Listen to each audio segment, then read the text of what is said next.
I am Haley Toth from Sunset High School. I'm Julie Annette from Sunset High School as well.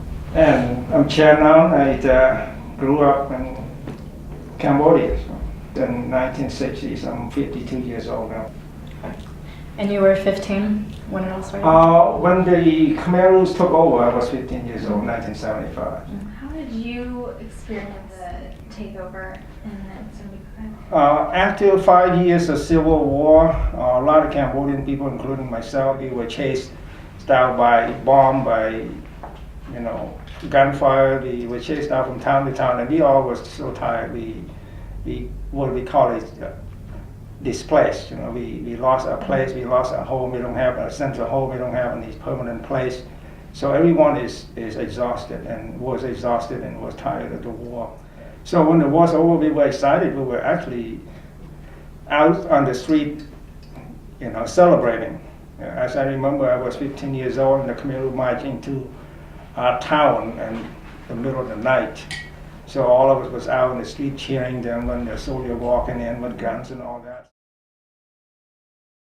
We thought we were able to go back home and start a normal life, live at our own place and go back. But a few days later, things turned to be different. Yeah. The first day was fine, but the Khmer Rouge didn't try to do anything. But then the second, the third, the fourth day, they would go around. The soldier would go around, in a pickup truck with the loudspeakers and told everyone in the city where we live in to get out of town. They said all the people, all the residents must be leaving town for a few days because the new government need to reorganize, need to clean up the city. And the first day, the message was a little soft, and the second day, they started to get really stern. And the third day, they're getting even tougher. And then on the fourth day, they would go from house to house with guns. Now you were forced out. You cannot stay there anymore. My dad was actually working in a different town at the time the Khmer Rouge took over. So we didn't want to leave the city until, waiting for a few days to see if he showed up. We were forced out. But luckily, he showed up just before we had to leave town. So we actually reunited. Did you ever stay together? We all would stay together. There's two exits out of town, to the west and to the east. And we decided to go to the east side because it's close, so where we stay. Some people go to the west side. They didn't tell us where to go. They just said, went out of town. They just said, get out. They didn't tell you where to go, what to do, and all that. When we got to the exit, there's a checkpoint. They set up a checkpoint.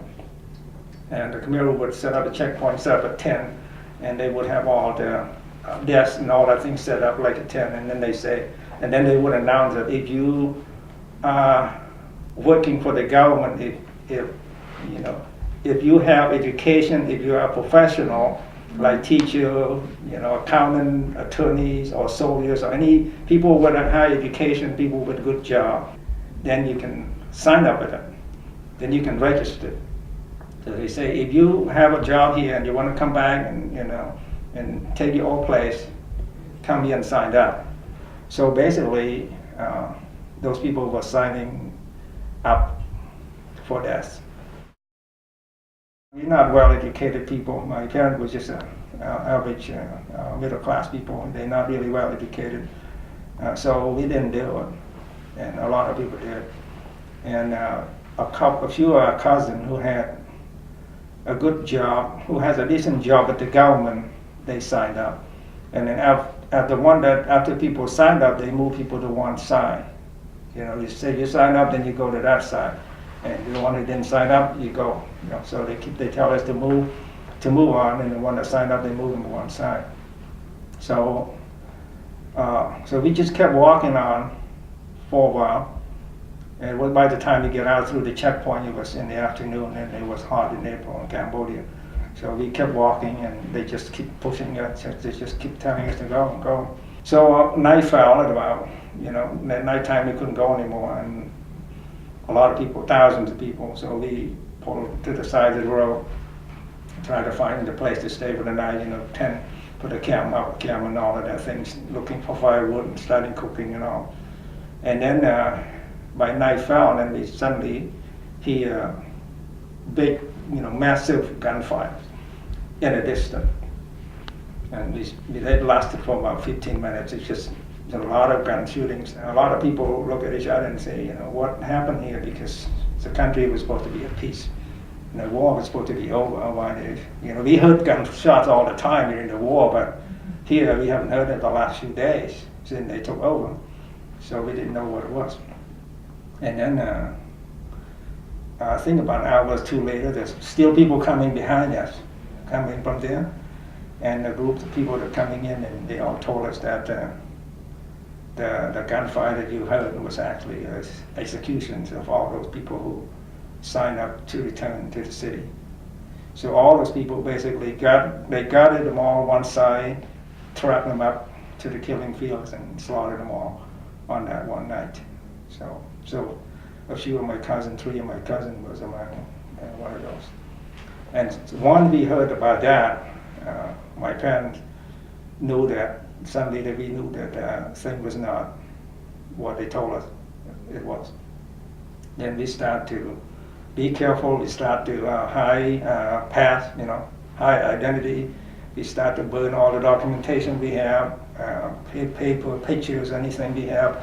We don't want anybody to know who we are.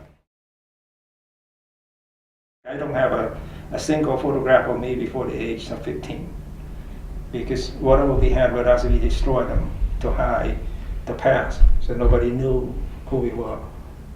We didn't have anything. And that's kind of unheard of for people like you who grew up here, not having a single photograph of you. We had it before the war, but when the Khmer Rouge took over, we had to destroy that, even our birth certificate or any paperwork we have. Because that, if you kept that and they found that out, that lead you to death. So we just kept walking and as fast as we can, and so we got about probably 60 miles away from town.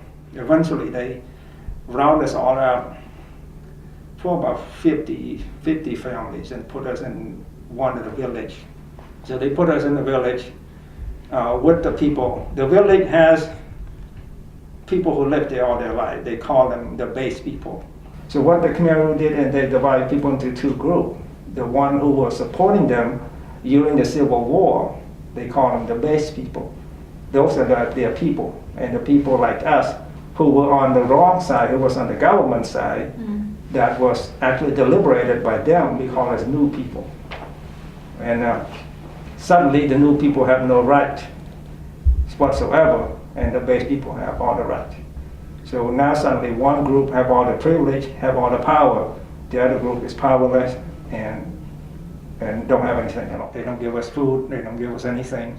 And since we didn't pack a lot of stuff with us, we couldn't anyway, even though we could, people in Cambodia don't stock stuff that much. We don't have a place to store, plus we couldn't carry it anyway. So after a few weeks, we ran out of supply. And then a lot of us, and the people there had food because it was their town, it was their village, it was their home, their farm and all that thing. So they grew up there, they had supply, but they didn't share with us. So we ran out of food and we went through starvation.